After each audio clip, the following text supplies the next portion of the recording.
Welcome to the Teaching Journeys podcast, hosted by Dave Roberts.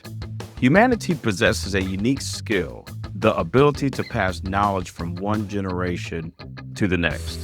This podcast embraces that ability, offering learning opportunities through conversations with extraordinary guests. Dave aims to leave a positive mark on individuals around the world. So before you dive into today's episode, please share this podcast with your network, including friends, family, and colleagues. And please consider leaving a rating or review. Your support makes all the difference.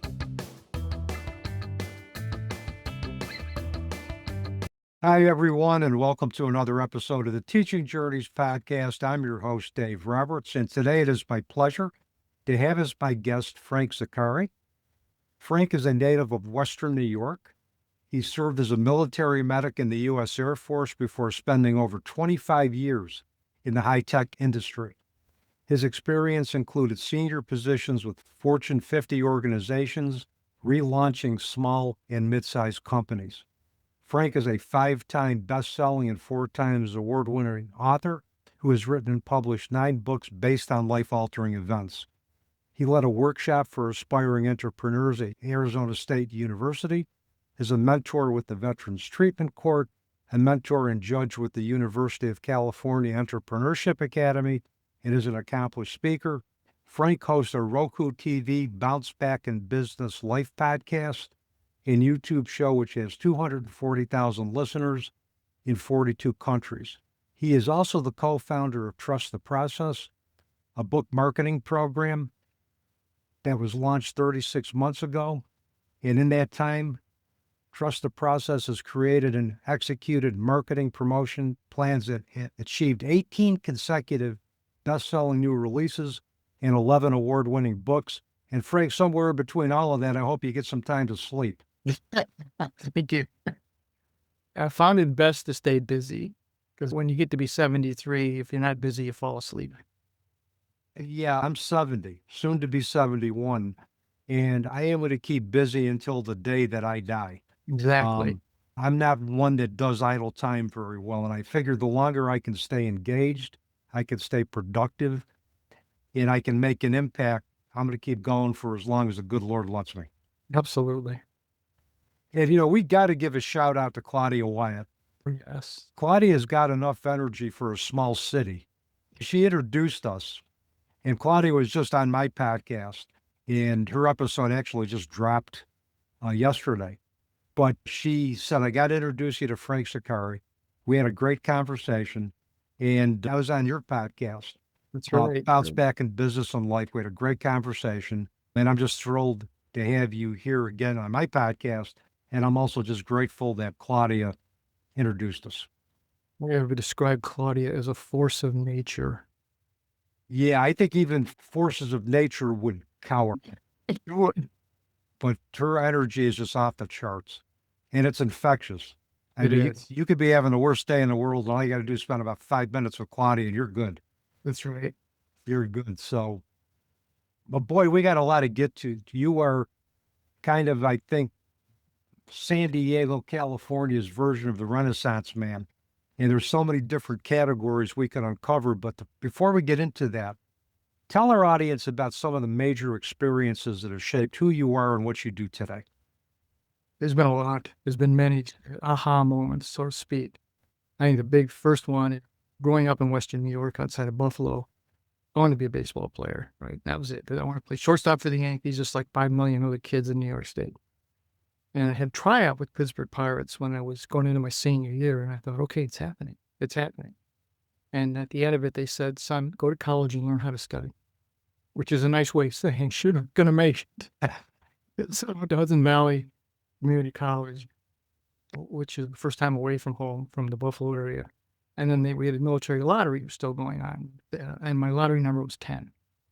And student deferments were gone at that point. So I learned how to study so well that I got accepted at Cornell.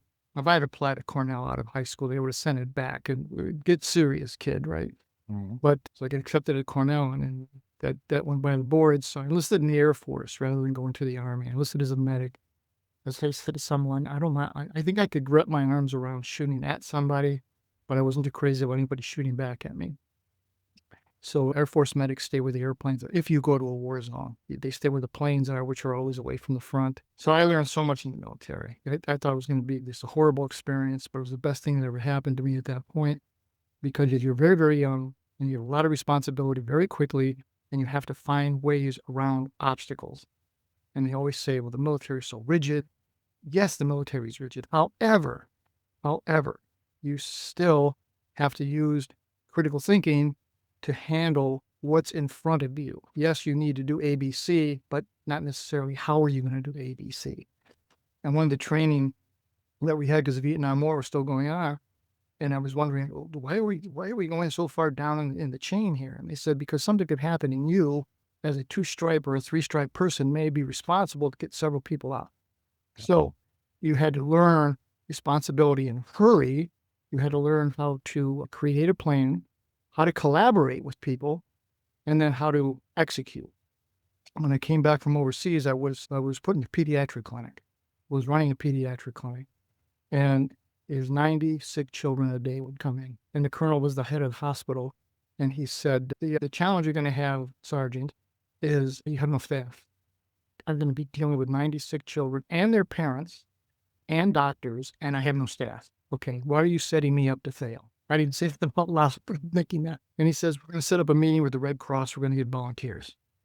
So we set up the meeting. We explained. He says, now you must explain to them why we do what we do, how we're going to do it, and then what you're going to do to support them. And you're going to have to make that very, very clear. There's no manual in the military that says how to do that. So I had to learn this at 21 years old. And after 6 months, we had a waiting list of people who wanted to work in the pediatric clinic.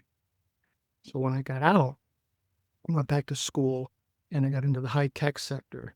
And I used a lot of those lessons on how to collaborate, how to delegate, and how to build a plan in my corporate life, which allowed me to move up very, very quickly. And one of the times, one of the senior vice presidents had said, you know why you move up so fast? And I said, I'm thinking in my head, because I'm really good. He said, the reason you move up so fast is because there are 3 or 4 people in your organization who could do your job. You put a program together where you're not the keeper of all knowledge. You expend it out. And that allowed me to move up very quickly. When I left the big corporate America, I was doing turnarounds at failing companies. And now you have to put everything together, all the skills and where I learned, Dave, about relationships. Okay, it doesn't matter how smart you are, how good your product is. It does nothing. What's your relationship with the people, and can you have them understand what's going on and give them the ability to participate? Because if they're just mandating and dictating, you're going to fail. It isn't going to work, particularly now. So the high-tech sector was an experience. I loved it, every minute of it. The next big aha moment was my then wife left, and I was living in Seattle, and I still have 2 daughters, but they were young back then. And so I have custody of my 2 young children. And I'm a type A personality. I was traveling all the time. And I thought, oh my God, I don't know if I can do this. I can't. So we leave Seattle, come back to Sacramento, where my daughters were born. And I knew more people. And I said, okay, I can't do this anymore. So I buy an insurance agency, which going from high tech, proactive, to insurance reactive is almost like dying going to hell. But I had to be a full-time dad. And that was another thing that it taught me how I have to listen deeply. Because when you have young girls, you better listen deeply. And you have to understand and validate feelings and stop trying to fix everything. And that was a big, big stone for me. When the youngest one graduated from Arizona State and got her first, what she calls grown-up job, I sold the insurance agency. And now I'm in my 60s. And now what am I going to do when I grow up? I got remarried and started working with some nonprofits. And one of the things I saw with the nonprofits were they never closed the loop. They always asking for money and what are you doing? And we saw one group I worked with said, we saw 1,200 kids this year. And I said, that's wonderful. What happened to them? Well, we saw 1,200 kids this year. And we go from here to here. And what? Well, then we tell them they have to go on one of these They're not going to do that. They don't know how to do that. And so I always was pushing, let's close the loop. Let's close the loop. I said, if we're not going to close the loop, then I'll look for something different. And Voice America kept contacting me to do a radio show. And I kept telling them no. And then I thought, why do I keep saying no? And they said, we want you to do a business show. And I said, business shows are boring. I want to do life-altering events. Talk to people who've had something happen in their life that changed the trajectory, like you, like Claudia, and came out the other side better. And so I started doing that, and that led to writing books, which I had no idea what I was doing, but wrote books. And I had no idea how to market. Met my partner, Melissa Van Oss, and we put together the Trust the Process. And so between Trust the Process, speaking, and podcast, that's what I'm doing. Things that kind of struck me, when you mentioned the military background, I have friends who have been in the military, and one of the things that I really appreciated was the structure that they brought to their everyday lives. The other thing that it also taught me, Frank, was chain of command. Whether you're a business, whether it's a for-profit business, a non-for-profit agency, if you violate chain of command, that's one of the things that's going to destroy employee morale really quickly. And you follow that process in terms of chain of command. And when I was a middle management supervisor in a nonprofit agency, I told the people I worked with, I said, you got an issue with me, come and see me first. If we can't resolve it, then you and I are both going to go to my supervisor, and we'll bring him in, but don't go over my head first. Come and see me, follow the chain of command. Let's work it out at this level. If we can't, then I'll go with you and we'll take the process further. The other thing that you mentioned was about relationships, and I think in anything it's so key.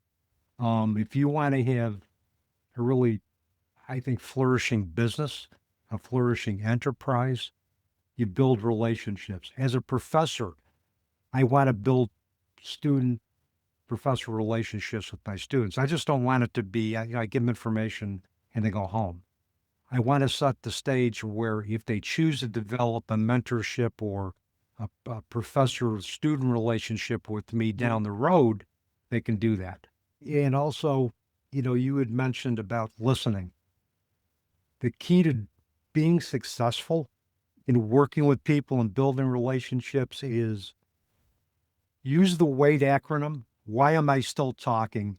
And listen, because listening is going to allow you to get the full story of that individual, their concerns, and allow you, let's say in business, for you to develop a marketing plan that's going to be tailored to their needs. You can't develop a marketing plan tailored to their needs if you keep talking over them, or you keep trying to offer solutions or do this or do this. A lot of people just need to be listened to, and sometimes they don't get that. And you might be the first person that has provided them a platform where you establish the normal listening first, and they're going to want to work with you because you were the first person that did that. It matters a great deal. Everybody wants to be heard. Everybody wants to feel valued. Everybody wants to be respected. And yeah, you've got goals that you have to hit and all that stuff. But I learned one of the things in here, Dave, was because I would be up there running business plans for failing companies. And I started out by saying, does this make sense? What are they going to say? They're going to say, no, Frank, you're an idiot. What I should have said was, and I learned to say this was, have I missed anything? Yeah. Where are the holes in this? And that opened up. It invited people to talk, tell me your idea. We may not implement it, but we need to hear it.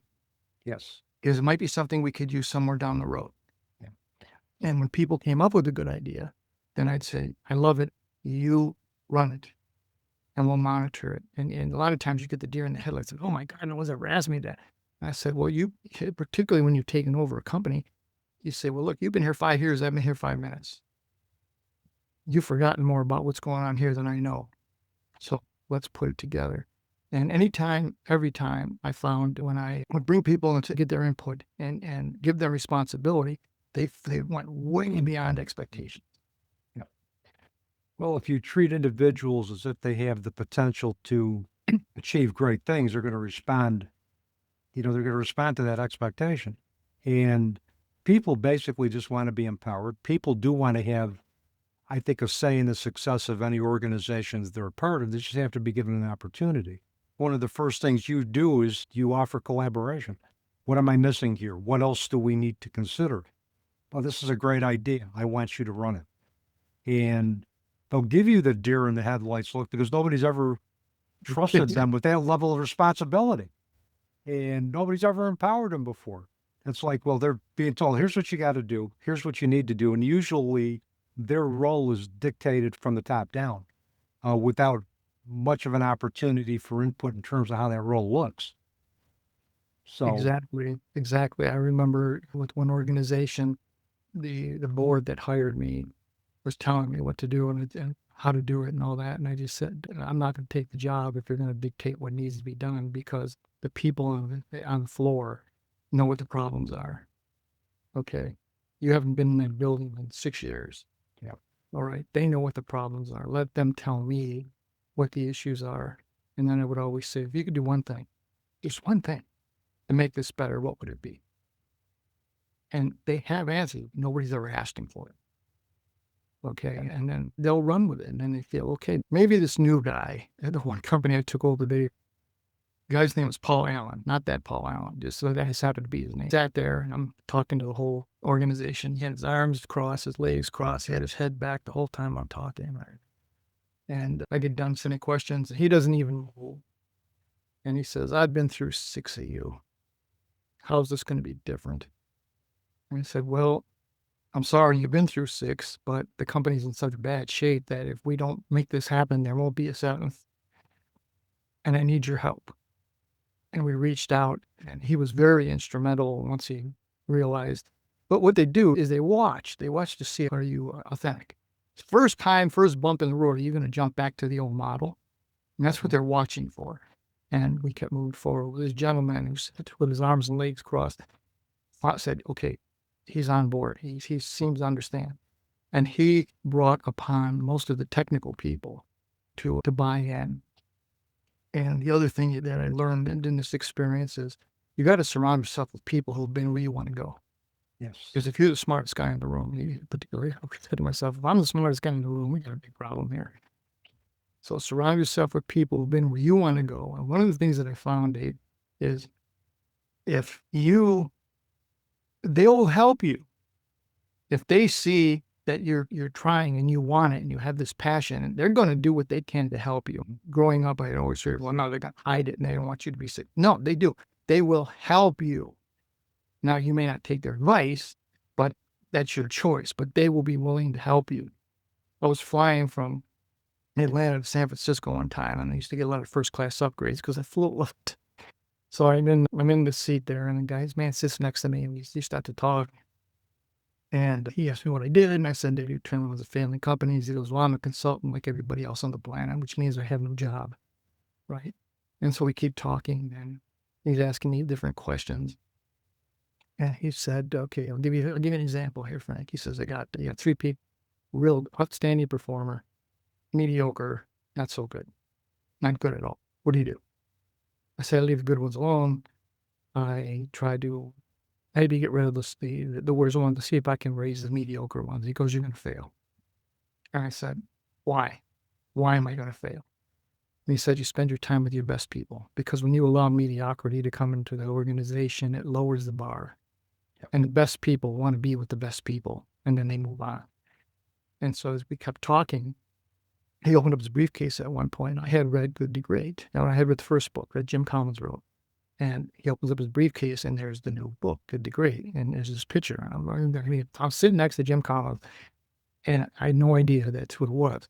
And so I said, wow, I didn't realize that book was out yet. And he goes, yeah, it just released. I bought it. And I still didn't make the connection until I saw the picture.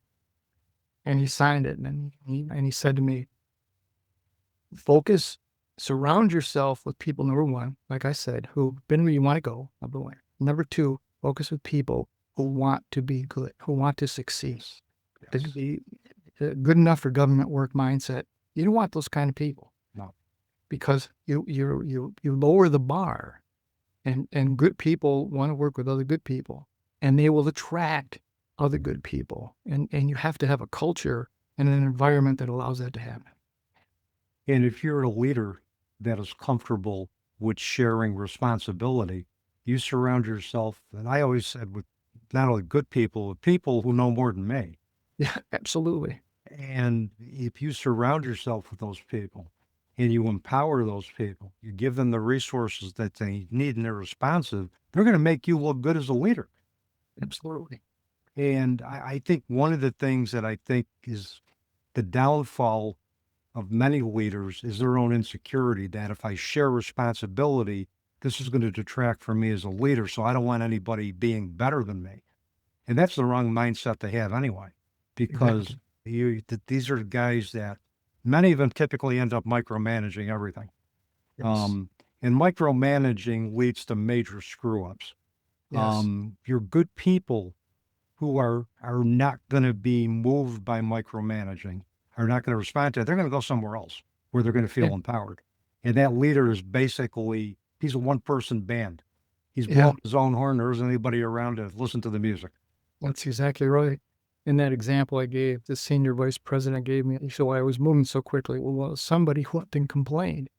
And they said, look, I've been here this whole time. Frank is he's blah, blah, blah, blah. And he says, well, you know what? You've made yourself not expendable, irreplaceable. Yeah. You do your job so well, but you keep it all inside and you don't share it and you don't grow people. So you've made yourself indispensable. So now you got what you wanted, right? So it's, you can't carry the load on yourself. When I play baseball, you can't. One guy's not going to win the game. No. You got 9 people out there. Everybody's got to do what their role is, and everybody's got to trust that the other person is going to be in it together and focus. And that's what I think leads to success. And I'm assuming all of these things that you've talked about, this is what you really impart to businesses and to help them turn around and meet their goals. Am I correct? Or if I am, is there more to what you do to help guide businesses through transitions? Yeah, it's a lot of what we talked about, but I think the big thing is it's not that hard. It's a lot of it is process.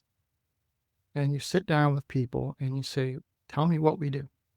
Why do we do it this way? Could we do it better? Do we need all these steps? Is this necessary? Right?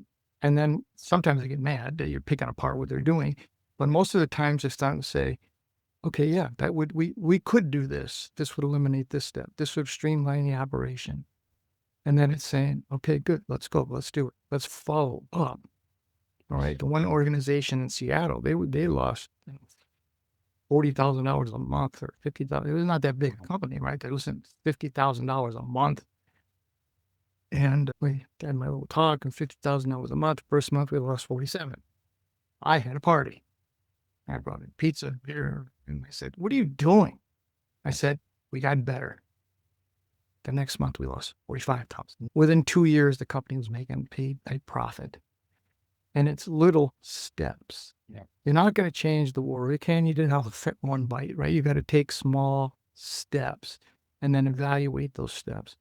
So for Topher one time, Data, life is a series of choices and adjustments. So here's the choice. Let's go down the path. Do we need to adjust? Let's adjust. Nothing's in stone. Let's adjust. Let's modify it. Let's tune it if need be. And let's see where we go with there.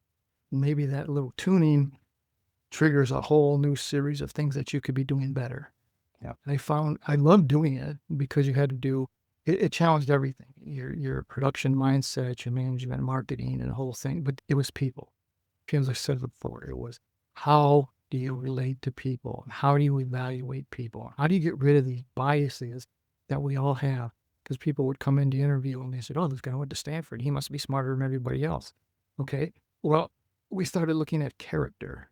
Yep. That was the key for our hiring.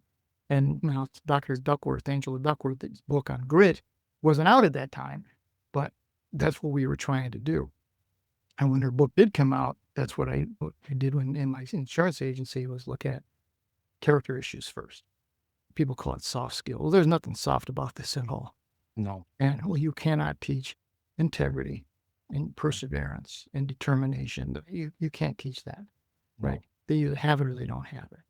And I was doing a talk as a veteran in Houston with the Houston Regional Veteran Chamber of Commerce to oil and gas industry executives in Houston. And I said, let me give you an example here, guys.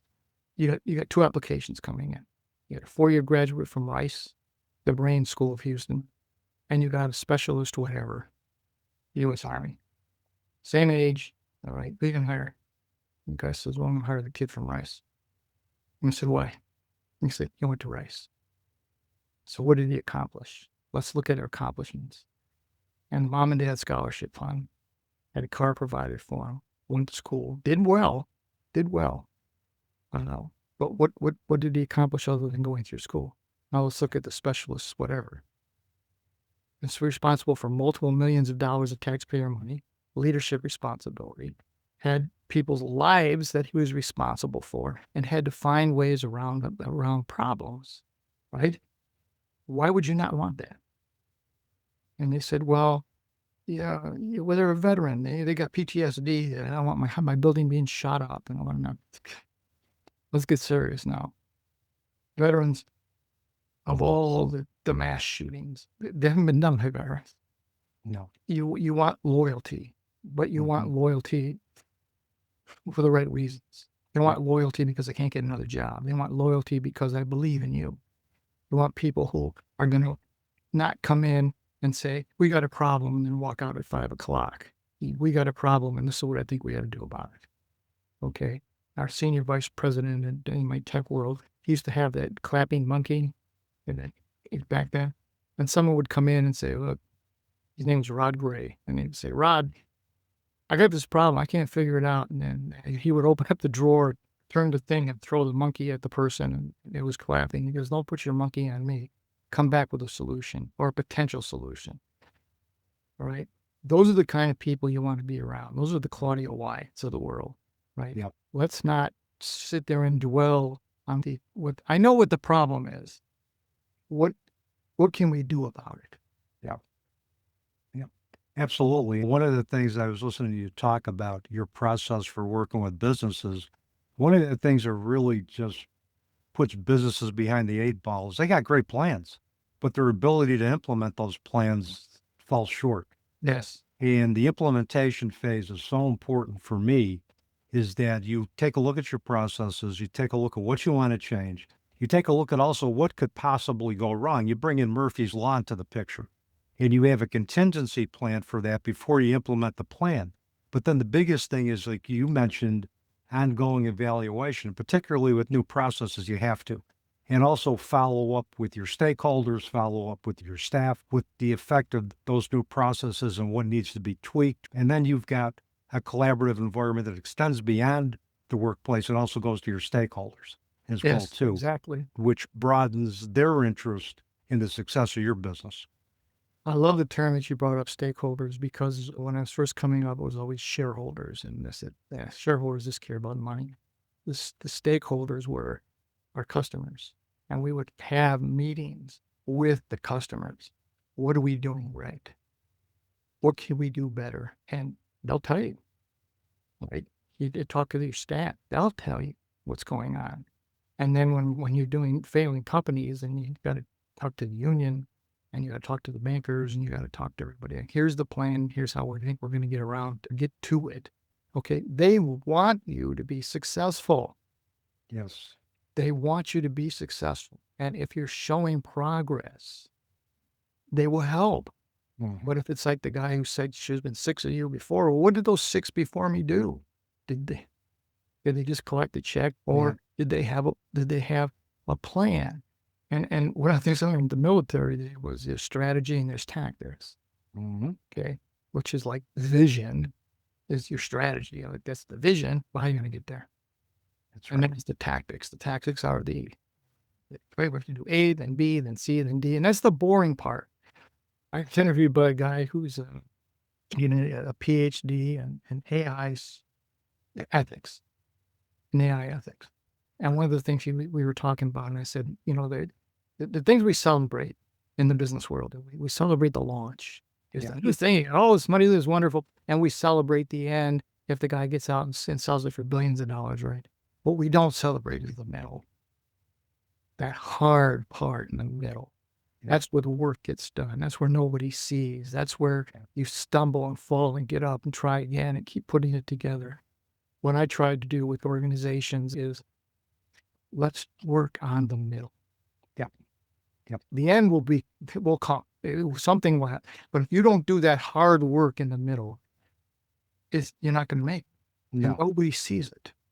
The middle is what typically dictates the final outcome anyway. It's the work that you do to get there. And it's all the evaluation. It's all the implementation process. It's everything. It's brainstorming. It's getting ideas together and taking into account your customers' needs. All of that goes in the middle before you change your processes. I want to shift a little bit to your work as an author.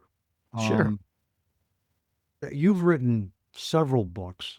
And how does the work that you do as an author align with your business philosophy, your life philosophy? Tell us about that. I started writing a book when my wife had left and I had the two girls. I couldn't sleep between 10 p.m. and 4 in the morning. I just started writing streams of consciousness. And a lot of it had to do with relationships and things you don't see coming and all that kind of stuff. So I wrote 5 books. I had no idea what I was doing, 5 books in 3 years. And I didn't know how to market, which was crazy because I know how to market, but it's different. Marketing is very, very different than marketing a widget. But the whole idea was trying to get real life experiences. Okay, going through a divorce, when my mother died, when my brother was paralyzed in a car accident. These were books, the things that I knew and was aware of. The University of Washington volleyball team, the turnaround that they did. Right, so I write these books. I thought they didn't know how to market the books. So I stopped for a while. I started doing a radio show. I interviewed a woman named Kathleen Cannabis, and she's an award-winning best-selling author. And she called me up. It was 115 degrees, and she calls me up. And she says, we need to talk. And I said, well, let me get off the freeway. So I'm sitting in a Dunkin' Donuts in Goodyear, Arizona. It's 115 degrees. And she's telling me, you have to start writing again. And I said, no. I put a lot of time and energy and heart into this, and I got nothing out of it. And she goes, well, I'm going to help you. We're going to do a series of 3 books. And they're going to be business secrets. So I said, well, I don't know how to market them. So I have an interview with Melissa Nanos, who is now my partner, and she's telling me she's writing a book, and this is kind of what she was using. And I said, well, you're doing something different than me. So listening to people who know more than you know, trusting people who know more than you know, and then listening to what their plan is, how they're doing. So I told Melissa, what if we work together and we productize this? We tested it on ourselves, right? And so then the books, the series, the Business Secret series was Business Secrets for Walking on Water was the first one. And these are things that you don't see coming because what you know is not nearly as important as what you don't know. And particularly smaller businesses, what takes your legs out is you're basically an employee. You're not running the business, right? Yep. And what takes your legs out is things you don't see, things you don't prepare for, things you don't expect. And then it's, oh my God, what happened here, right? So the first book was, let's point out, here's a bunch of things that are going to happen. And you may not see them coming, but be aware. And these are the things you should be looking for, right? You have to get out, you have to get away from it, because if you're the highest paid clerk in your company, how are you going to lead an organization when you're the clerk? Yep. So we got the first book done, and it did well. It got to number 1, and Kathleen calls me up and she goes, "Okay, Frank, feedback is I got the business side under control, but my personal life sucks." And she goes, "That's going to be the second book because you're a master at having terrible personal relationships." I know, easy, thanks, Kat. So the second book was Business and Personal Secrets for Avoiding Relationship Landmines. And that was really an interesting research study because here's the things that we do. We leave stuff open for interpretation. And the interpretation's usually wrong. Yep. It's reacting rather than responding. And then that one went to number 1. And then we did one about getting stuck. You call it, my business is okay, my personal life is okay, but I'm stuck. Okay, well, you're going to get stuck. It's inevitable. What are you going to do about it? Staying stuck is a choice. Yep. And so we wrote about different things that are and people getting stuck and how can you move yourself out of that. And so the trilogy was done, and then I called Kathleen up and I said, I want to write a book with veterans. That would be the fourth one. So it was a collaborative book. And Houston Regional Veteran Chamber of Commerce was gracious enough to give me access to some of their members. And they wrote a chapter. 19 veterans wrote a chapter in the book. And then we just filled in the blanks. And the whole idea was, why do you go in the military? What'd you learn? What was the transition like? What are you doing now? And what changed your life? And the interesting thing with that, Dave, is they all say, well, I can't write. My story's boring. Okay, well, here's a series of questions. Just answer them. We'll fine tune it, right? So what I started to learn as an author finally was write about what you know. Write about things you've experienced because someone else is going through it. All right. And people who write science fiction, that's all wonderful. But nobody's gone through an out-of-body experience with aliens in a dimension somewhere else. Okay. But everybody's gone through a broken relationship, be it business, be it life. So everyone's been through those. Everyone has failed somewhere. Everybody's been stuck. Now what? Yeah. Your program too, or your business, Trust the Press, has 18 consecutive best-selling new releases. That's Yes. almost unheard of.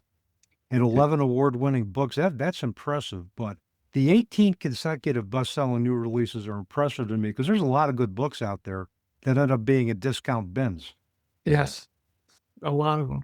Melissa and I were researching this. We came up that there's 11,000 books that release in the United States every day. Every day.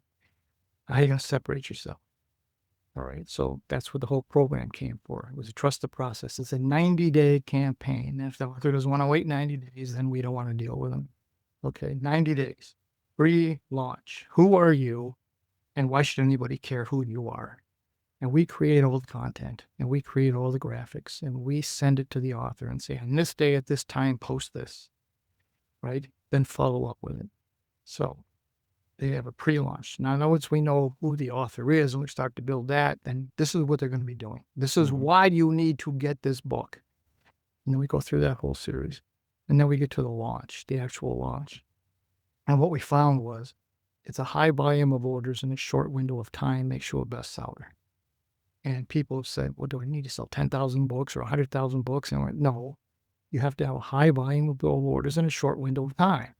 So our whole campaigns are geared to consistency and continuity of the message. Here's the launch day. On this day, we have to get everybody to go and buy it. Now, when they buy it, then the algorithms all kick in. We tell people, this is not a logic-based system. This is an algorithm-based system. And once the algorithm starts to run, they start saying, okay, with this particularly it's Amazon, we'll start hitting additional categories. And then all of a sudden you're hitting the seller. And that's what magic is.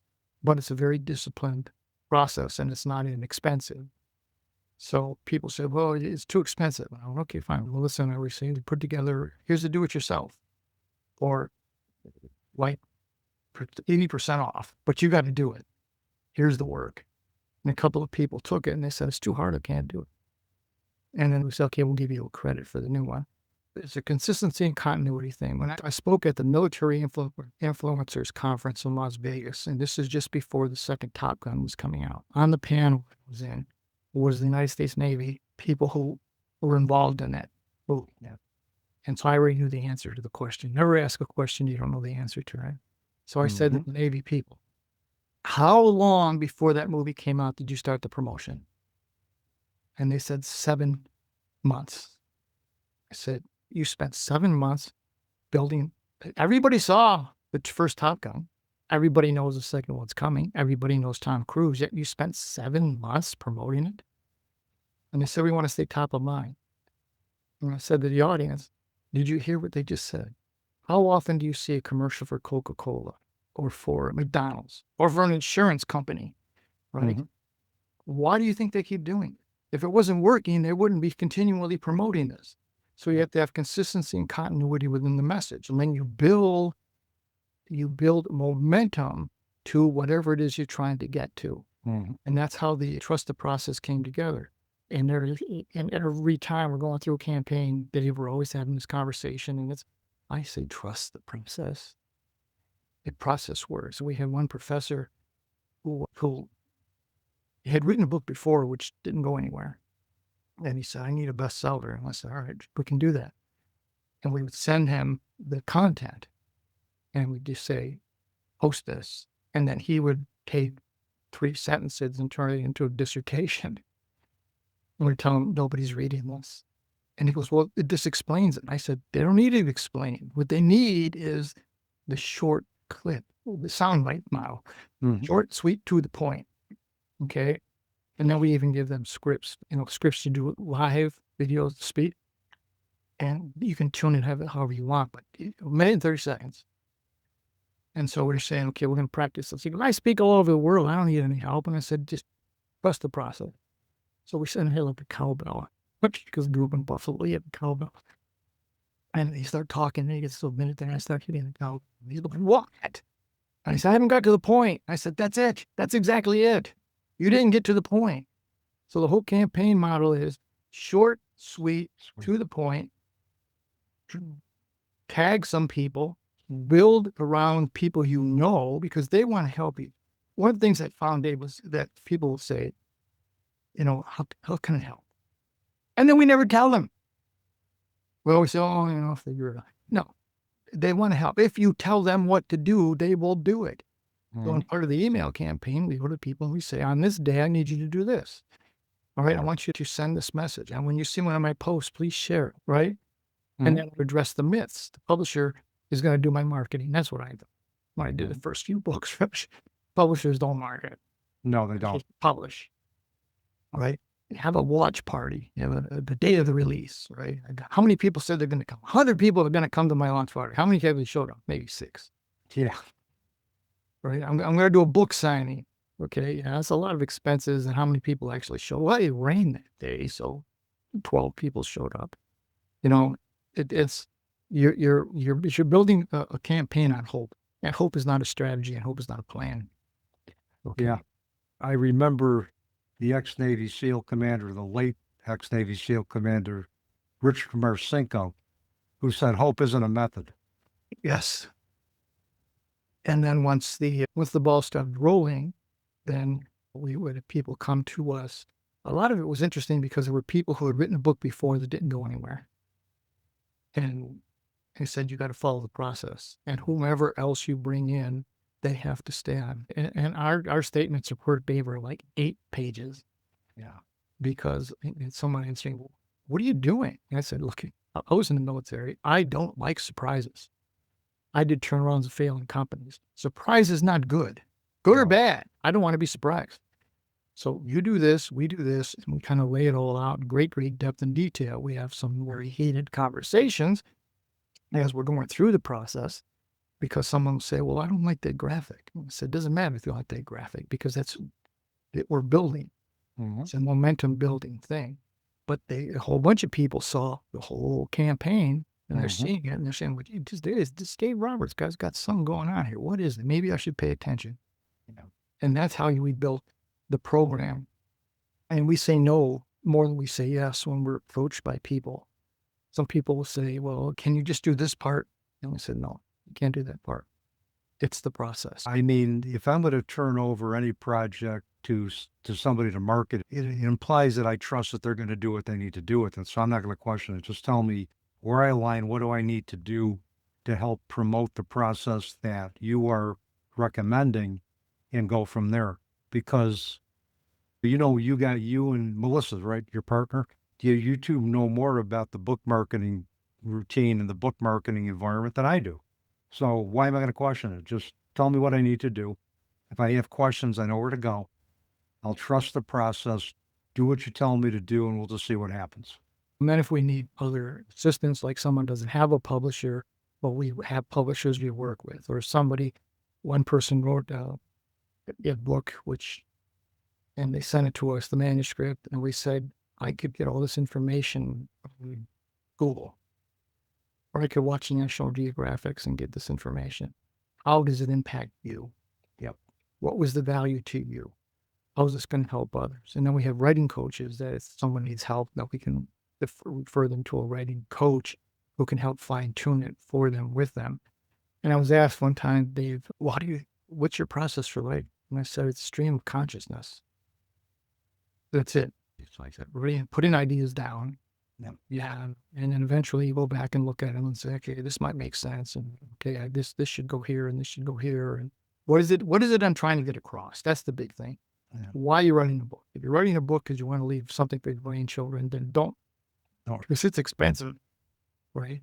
If you are using it to extend your brand or to create another revenue stream, or because you want to have additional credibility or authority, then yeah, let's take a look. But it's got to be something that's going to help somebody else. Yes. Those are the books the authors that we look for. We did one science fiction book, which was a real challenge, but we got it to number one. And but when someone's coming from a business side, they want to write a science fiction, but they don't know anything about science fiction. And the mindset, and they know a lot about it because they watched all the movies, but the mindset of the audience is, no, you're the person who does this. Yes. Okay. Now, if you stay on in your lane, so to speak, and you do what you know, and because you know it better than anybody else, you lived it, and there's experiences that you have. And I always found that somebody else, and Claudia tells me this all the time, somebody else is going through the same damn thing you're going through. Yep. And if you got through it, you can help them get through it. And I can see Claudia saying that to you in the exact same manner. Yeah, she did.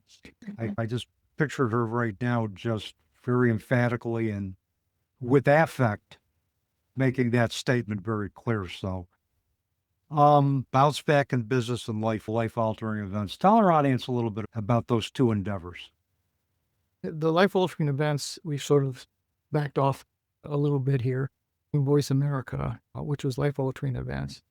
That was nice because you had a worldwide audience, which is kind of cool. Like 240,000 people listened, but not all at the same time, which would have been really nice if that wasn't the same. But that life-altering events, I was approached by Elaine Bild, and she said, Frank, you're doing audio, but it's a visual world. And she said, why don't you move to TV, to Roku TV? So we did. We moved it to Roku TV, and that did pretty well. And then it was, you get to a point where, okay, now what? Okay, do I continue? How do I make it better? How do we do different? And I said, okay, let's take a step back a little bit here, and let's see what else we want to have. And then I give a lot of talks, and one of the talks, somebody had just said, what we're looking for, particularly now in the world, is how am I going to bounce back? I had this great job, then COVID came. I had this, and I don't have that job anymore. Or I'm getting close to 50 or 60 years old. What am I going to do? How am I going to bounce into the next part of my life? And so that bounce back thing kept coming up over and over and over.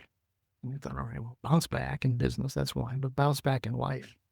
Because as we have these seasons in life, professionally and personally, and that's what I love about this new podcast, Bounce Back in Business and Life. When I interviewed you and your story with your daughter, we just heartbreaking.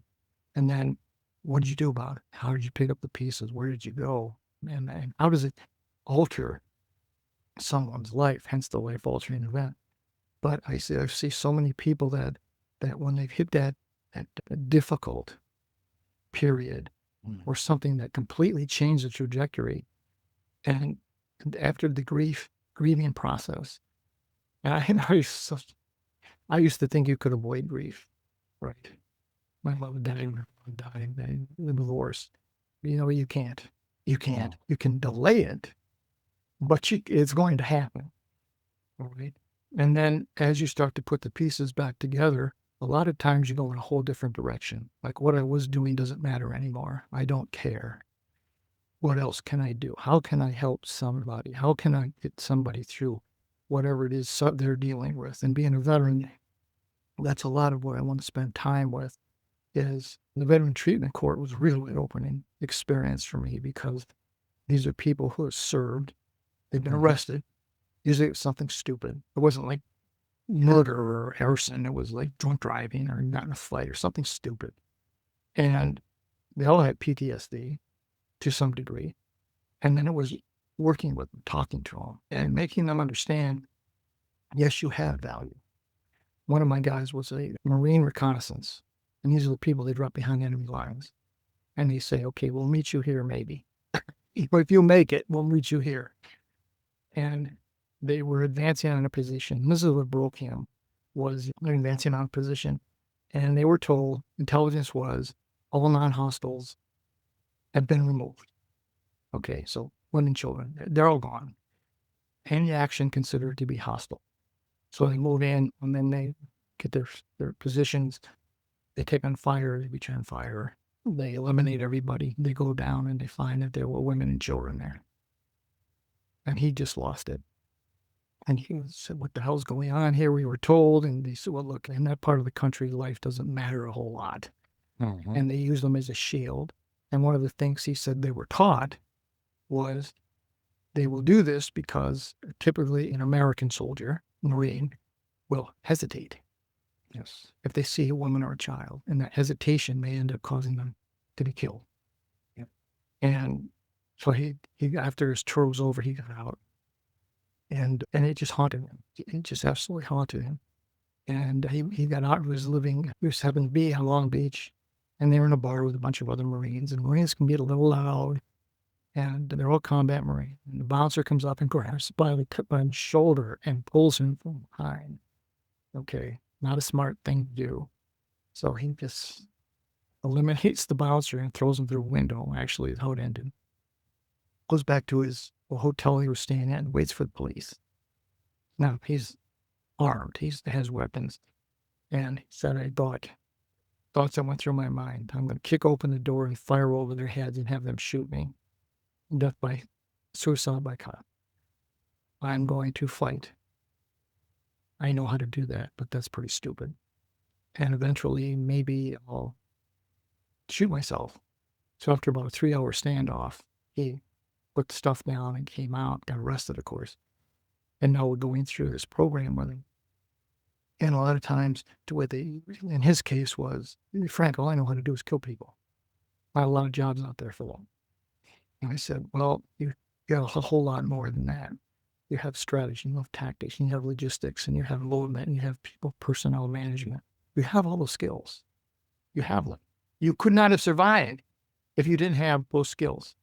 Now, how do we move that over here and find a way for it to apply in the world that you want to go into? Maybe you want to go into security, but it doesn't really matter. It's, yes, you have the skills and the training. And one of the things that, again, from listening with 2 young daughters is, what are the triggers? Because in a PTSD or any kind of a grief situation, there's going to be that 15, 20-minute window that you're going to be overwhelmed. And can you get through that? Yes. And do you have coping mechanisms to get through that? How are you going to get through that? And that's where I see relationships are so much more important than business strategies. I just interviewed Ed DeAngelis from Philadelphia, and he runs a roofing company. Mm-hmm. Guys build roof on top of skyscrapers. And he has this humanistic approach and treat people like humans, treat them with compassion. Listen to what they have. If they have an addiction issue, let's see if we can get them help. If they have something in their family, let's see if we can get them help. Let's see what we can do, because they're good people. And if you treat them like an asset, and this is one of the things that blew my mind, was when President Reagan fired all the air traffic controllers, and he said they were assets. And that made my blood boil, because people are not assets. No.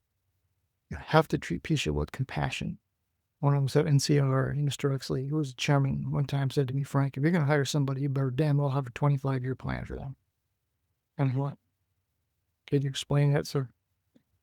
He said, they're making a massive commitment to you, and you need to make a massive commitment back to them. So if you can't guarantee or have a program, it was an NCR in those days, people were 30, 40 years, well, those days are gone. Mm-hmm. Mm-hmm. Even if they do leave you, you give them the ability to grow and move up.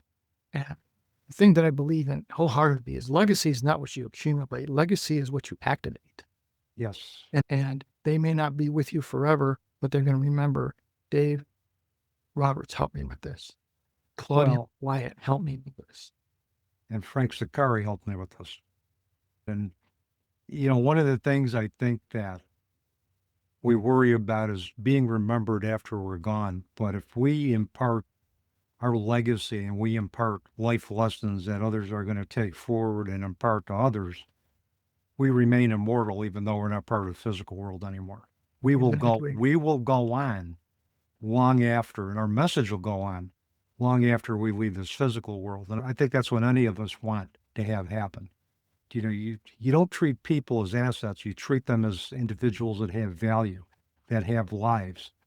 One of the things I learned through a very wise supervisor and mentor that I had is he said, take an interest in in your supervisees' lives. Find out what's going on personally with them to the extent that they'll let you. Ask them how things are going at home. If they're a single mother, ask them how things are going with the kids. If they've been having any challenges, be prepared to be flexible. If you need to give them some flexible work hours at times based on that. But basically, our personal lives impact what we do in the workplace. And Ed sounds like he's a very wise business leader and that he knows that.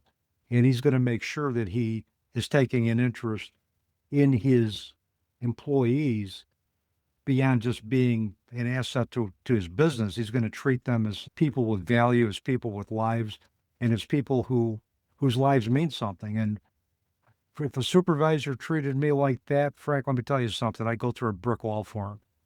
Yeah, absolutely. One of the talks I did, Dave, is you saying that your personal and your professional life are connected like that. And you cannot separate them because I No. tried for years to say it's business. It's not personal, right? Well, that's ridiculous. And when I was growing up in the 60s and 70s, it was, if your professional life is good, everything else will fall into place. Okay, biggest lie I was ever told. Mhm. It's not the case. When one side is suffering, it's going to impact the other at some point. It just is. And understanding why here's someone who's doing really good and all of a sudden they're depressed and sad and they're coming in late and there's something's wrong. What's wrong? And they're not going to say what's wrong. The first, it's the trust factor. Because people walk up and say, what the hell's wrong? All right. Well, they're not going to tell you. They're going to recoil. Yeah. But if you say, hey, is everything okay? Yeah, Tell 'em. exactly. Yeah. Or, I had one situation with an employee who never missed work, but she had called out 5 times in a 2-week period. And of course, the powers to be were concerned that she was abusing time. And I said, let me talk to her. Turned out she had some sick family members. And I said, your absence has recently got the attention of my bosses. So I wanted to sit down and see what was going on. And the first thing I asked her is, what can we do to help? And then I went back to my bosses and said, here's the deal. She's dealing with some personal stuff. Let's show her a little grace. And then eventually the personal situation worked out and she was back to her regular work patterns. But had I had approached her to say, like you said, to say, what the hell's going on? She would have never talked to me. But the fact that I approached her with compassion, with interest, and with an attitude, what can I do to help? She was able to tell me what was going on. And I think that if we can do that consistently across the business world, I think the bottom line would be taking care of itself. Staff morale would be great. Nobody would go anywhere. They'd stay with the organization. Exactly. One of the things I saw in COVID, as bad as terrible as COVID was, is that people had flexibility. All right. One of the things I used to watch in my corporate world is that around 3:00 in the afternoon, from 3 to 4, very little is going to get accomplished because the parents are worried with children go home. Yeah. Right. So now they have the flex working at home, have the hybrid model. They can take off at 3:00 and make sure they go get their children so they do get home. Yeah. And then what I found, and I was telling some of these corporate people that hired me, was they're working at 8, 9 o'clock at night too. All right. You're getting more from them. I interviewed Dr. Edward Hess, a futurist from the University of Virginia, the Darden School. And he told me, he said, Frank, managers as we know them will be obsolete in less than 5 years. And I said, and what are they going to be? And he said, they're going to be facilitators and collaborators. We promote the wrong people. We promote individual performers. We promote people who know the job. We do not promote people who know how to collaborate, who know how to facilitate, who know how to bring people in and form a team, a high-performing team. Those are the people who are going to be, that's the next level of management. And until we start doing that, we're going to fail. Mhm. I interviewed General Robert Nixon, and I said to him, "What did you look for in the military?" And he said the exact same thing. He said, "I'm looking for people who have the integrity." We know that they're dedicated because they wouldn't have enlisted or joined the military if they did. But do they have these characteristics? Yes. The Navy SEALs talk about that all the time. I don't want the smartest guy. I don't want the strongest guy. I don't want the guy who flexes in the mirror and shows up all of his muscles, because that person doesn't care about the people he's working with. And you have to have that. It's a hulking term, but you got to have this love and affection for the people that you're working with. Absolutely. You have to have I got your back mentality in a Yes. team. It has to be something that's ingrained. That has to be something that when one person goes down, the other person steps up and doesn't ask any questions. It's a seamless process. And I think the collaboration piece is important. I saw in my field, in the mental health field, a lot of great direct service practitioners were promoted to supervisory positions, but they floundered in a supervisory position because the direct practice skills they had didn't prepare them for the aspects of supervision, which is how do you build teams? How do you collaborate? How do you structure individualized supervision based on the needs of a particular employee? Direct practice never prepared them for that. And I tell my students that if you want to be an administrator, take a good supervisory course, shadow a good administrator, because it's a different set of skills to be a good administrator than it is to be a counselor, or to be a psychologist, or to be a social worker. The military does a pretty good job at that screening mechanism as you start moving up chain a little more. They're very focused and structured on it. And you see people top out. Okay, and I saw a number of people who got to the rank of major officers, right?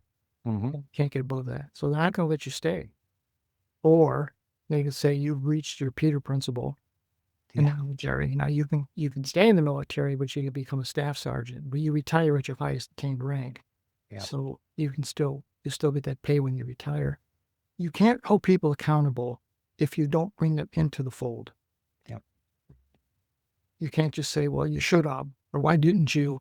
Okay, well, you didn't lay it out. You didn't show them what the expectations were. And then you can't jump and yell and scream when a mistake is. Mistakes are going to get made. They just are. And it's got to be, what did we miss? Yes. Where's the hole in our process? Okay, explain what's happening here, and let's see if we can plug that hole and fix it. Okay, you can fix most mistakes. They're correctable. And if it's a mistake that impacted a customer, I've made many phone calls to a customer and said, "We dropped the ball on this one. We've identified what the issue is, and we're addressing it. It will not occur again. We appreciate your business, and what can we do to make this right?" Yep. Right. Yeah. Yeah. The importance of accountability and genuineness and owning mistakes sometimes does not get the credit that it deserves, because we're accountable. We show that we're human, that we make mistakes.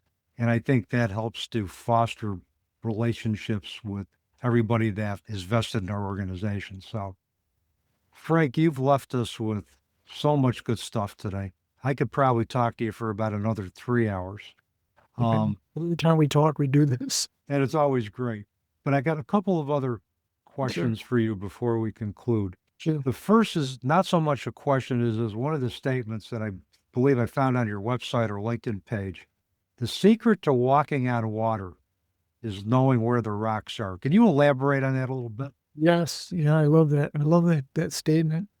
And basically, that was one in the first of the business series books is what you know is not as important as what you don't know. So when you surround yourself with people who have been where you want to go, they know where the rocks are. So if you want to walk on water, know where the rocks are. Okay. But you have to go get help to do that, right? You're not going to do it by yourself. I think when you mentioned the Navy SEAL team, they do some very hairy missions. Yes. And you talked earlier between tactic, I forgot the tactic and strategy. Tactic and strategy. And my one of my supervisors, ex-supervisor in Montreal, he was a Navy SEAL team commander, a social worker. And we talked a lot about his process for building teams, but the thing is that you have that team. There's somebody who's going to be responsible for, hey, show me where the rocks are so we can avoid those, so we can get around them. Because those rocks could be water mines, they could be land mines, and you can't find the rocks by yourself. It takes collaboration, it takes teamwork. Exactly.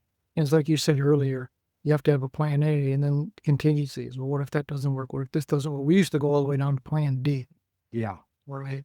Because when I heard the insurance agency, I had a sign in my office because it was Murphy is God. Right. No matter what you want to do, something's going to go wrong.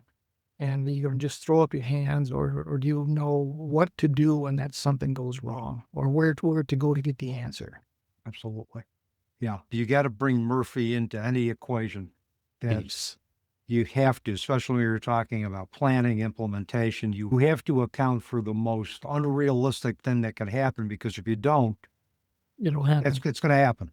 So, Frank, if people want to get in touch with you, follow your podcast, purchase your books, find out more about Trust the Process, what's the best way for them to do that? Probably the fastest way is through LinkedIn. I get a lot of messages through LinkedIn. My email is frankzaccari@gmail. The LinkedIn is Frank Zaccari. Some people get me through Facebook. It's Frank Zaccari. So we keep it simple. I will get back to you. Anybody who contacts me, I will get back in touch with you and see what it is that we can do, or how we can help each other. It all comes down to something we always end our podcast with. None of us are in this alone. No. And the secret to walking on water is to know where the rocks are. And together, you help people find a lot of the rocks. And that's what we're trying to do together. Yeah. And I think one of the things I've discovered about the podcasting community is it truly is a community. We're all in it to really try to make an impact through the guests that we have, through the stories that they share, through the teachings that they can impart. That's a way that I think our legacy can continue to go for us long after we leave the physical world. So, Frank, as always, it's just an absolute pleasure talking with you. And we got to do this again sometime. We will, multiple times. You got it. And with that, that's a wrap on another episode of the Teaching Journeys podcast. I'm your host, Dave Roberts, wishing you peace.